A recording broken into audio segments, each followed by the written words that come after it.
This episode is brought to you by JLL. Get an insider view into the world of commercial real estate with JLL's podcast, Trends and Insights, the Future of Commercial Real Estate. Whether you're curious about making cities more sustainable, the evolution of office space, or AI opportunities, this podcast will help keep you a step ahead. Tune in for candid conversations with business leaders about the biggest trends impacting how we live, work, and play. Subscribe to Trends and Insights now at jll.com/podcast. This is Optimal Work Daily, episode 1277, 2 Truths About Performance Improvement, and From Beatdown to Build Up, both by Bryan Shelton of aubreydaniels.com. And I am Dan, and I'm your host and narrator here on OWD, where I read to you from some of the very best blogs in the world that focus on career and your work life. So today we're going to hear from Aubrey Daniels' site, a couple of guest posts from Bryan Shelton, and because they are on the shorter side, I'm giving you a 2-for-1 today. So let's get to our 2 posts from Bryan as we optimize your life. 2 Truths About Performance Improvement by Bryan Shelton of aubreydaniels.com. When it comes to influencing behavior in organizations, there are 2 truths that need to be considered. These truths relate to 2 major aspects of the organizational culture: the systems operating in the organization, and the leadership practices that are allowed or encouraged within the organization. When it comes to any performance improvement endeavor, understanding each of these influences separately and together can help organizations move away from jumping to quick fix or cheap solutions that will likely produce little to no ROI to solutions that produce sustained results. Truth 1. You can't good job someone's behavior through a bad system. People behave in the context of their environment. How the workplace is designed, including the processes, procedures, and systems companies establish, all have a profound impact on behavior. If we put people in a bad system, the system will prevail. To quote Dr. Edwards Deming, "A bad system will beat a good person every time." Bad systems are created when they set someone up to fail. For instance, poor training systems, cumbersome engineering, lack of tools and resources, or overly complicated SOPs. When they have demotivators or punishment built into doing the work the right way, like extra time, effort, or frustration, or they actively encourage undesired behaviors. In such a system, it would feel like someone saying, "Stop it," every time someone does the desired behaviors, or "Go ahead and do that again," when undesired behaviors occur. Adding some occasional positive feedback in these systems will often not be enough to create or sustain meaningful performance improvement. Simply because the volume of the system's naturally produced feedback is too loud. Even if leadership could provide enough positive feedback to create some desired behavior change without addressing the system's issues, the sustainment of the behavior change would be dependent on that level of feedback. Therefore, as soon as the current levels of feedback from leadership dropped, behavior would be again pulled in the direction that the bad system is encouraging. The system will prevail. And truth 2, a good system will not withstand poor leadership practices. How leaders attempt to influence behavior within an organization will also significantly impact behaviors seen in the organization. Even in systems that have been purposefully designed to provide positive reinforcement for desired behaviors, poor leadership practices will have a detrimental effect on the workforce. Leadership practices such as only focusing on results, exception management, ignoring desired behaviors, downplaying accomplishments, treating workers as replaceable objects, and over-relying on punishment will not only have the direct effect of creating have-to performance levels, but it will also likely have an interaction effect of decreasing the positive reinforcing value produced by the system. To state it another way, poor leadership practices can take the fun out of winning, and once the fun is gone, what's the point? The best designed systems and processes will lose their ability to encourage behavior if poor leadership practices are common. In these cases, poor leadership practices will prevail. The behaviors seen at all levels of the organization are a product of the system, the leadership practices, and the interactions between those 2 influences. Creating an organization that deliberately produces high and sustainable performance requires both a systems approach and an understanding of behavior science. One without the other will likely produce suboptimal results and whack-a-mole rework as the behaviors of the performers are being influenced in different directions. A good system makes work as easy as possible and provides a sense of winning through built-in feedback and positive reinforcement. Good leadership practices create or give meaning, reinforcing value, to consequences produced by systems, which can further optimize performance. They also encourage and recognize good work, performance improvement, and focus on purposefully developing people to their full potential. Organizations should invest heavily both in systems and leadership improvement. By addressing the two truths, organizations can create sustained performance improvement. From Beat Down to Build Up by Bryan Shelton of AubreyDaniels.com. Recently, during a leadership workshop I was facilitating, a participant approached me at a break and told me he wanted more out of his direct reports. I wanted to know why his current approach was not producing the desired effect.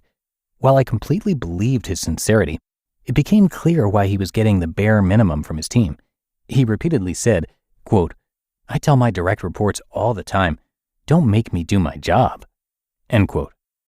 As we continued the conversation, I asked him in several different ways if he saw any connection between his approach to management and the product of his direct reports' behavior. He kept answering my questions with different versions of, "If they would just do their job, I wouldn't have to do mine." I must admit, I was glad when the break was over, since it was clear he did not see the disconnect between wanting discretionary effort and managing through fear. I've been thinking about this conversation ever since. Based on our discussion, this person seemed to see his job as a harbinger of discipline, seeing fear as his main management technique. Unfortunately, this is not an uncommon management style, as many companies promote employees into leadership positions without any training and development in people management or leadership skills. To make things worse, many organizations have designed systems, processes, and policies to support and even promote this management style. These shortcomings in company design often lead to over-relying on discipline as a main management technique. This way of managing people within an organization produces many predictable direct and indirect effects that risk the organization's long-term success. Do what I say or else is a management approach that emphasizes error hunting, using the position of authority as a threat and using fear to manage people. While this approach may produce some behavior change in the short term, the long-term effects are detrimental to direct reports and the organization. These adverse side effects include bare minimum levels of performance, performers reluctant to try anything new, feelings of anger or distrust toward that leader and the organization, and high turnover. Leadership is not about beating employees into submission. It's about inspiring them to become great. The building up approach to management is the only way to create this type of excellence. It is done through the purposeful coaching of critical behaviors to build the skills and knowledge of employees.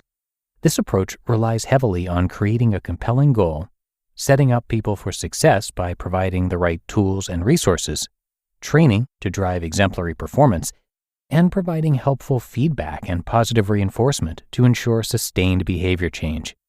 When organizations and leaders are focused on the deliberate development of their people and ensure there is a high density of positive reinforcement for the critical behaviors, they will get more out of employees.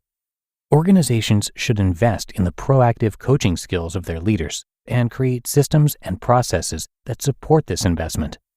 By investing in a building up approach, organizations will have better leaders and a high-performing workforce.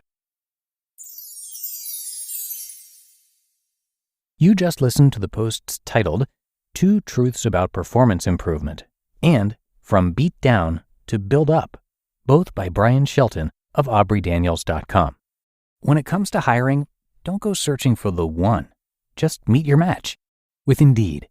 Indeed is your matching and hiring platform with over 350 million global monthly visitors and a matching engine that helps you find quality candidates fast. Ditch the busy work. Use Indeed for scheduling, screening, and messaging. 93% of employers agree Indeed delivers the highest quality matches compared to other job sites. One of the things I love about Indeed is that it filters out incompatible applicants. So when you're hiring, the process is much faster and you only have to consider applicants that are already likely to be a great fit. And listeners of this show will get a $75 sponsored job credit to get your jobs more visibility at Indeed.com/startup. Just go to Indeed.com/startup right now and support our show by saying you heard about Indeed on this podcast. That's Indeed.com/startup. Terms and conditions apply.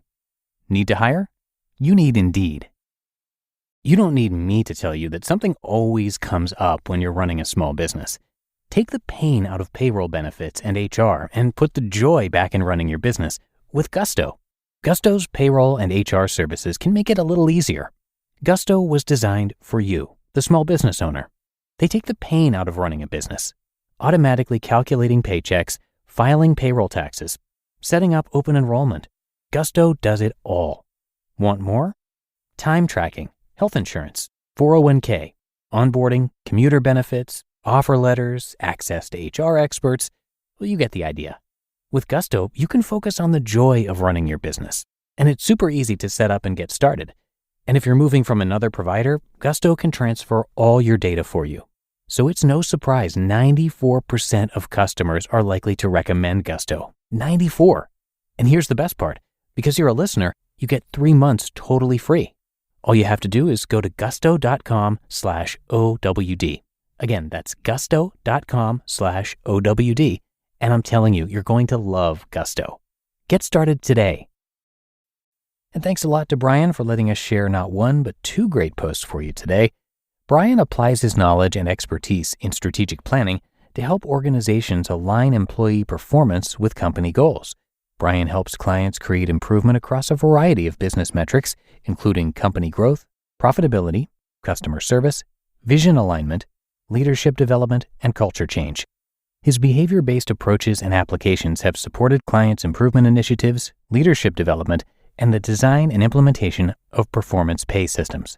So you can show Bryan some support by checking out AubreyDaniels.com. That's AubreyDaniels.com. And that's going to bring us to the end of today's episode. I do hope you enjoyed both of our posts, and thanks so much for listening all the way through. And I'll see you back here tomorrow, where your optimal life awaits.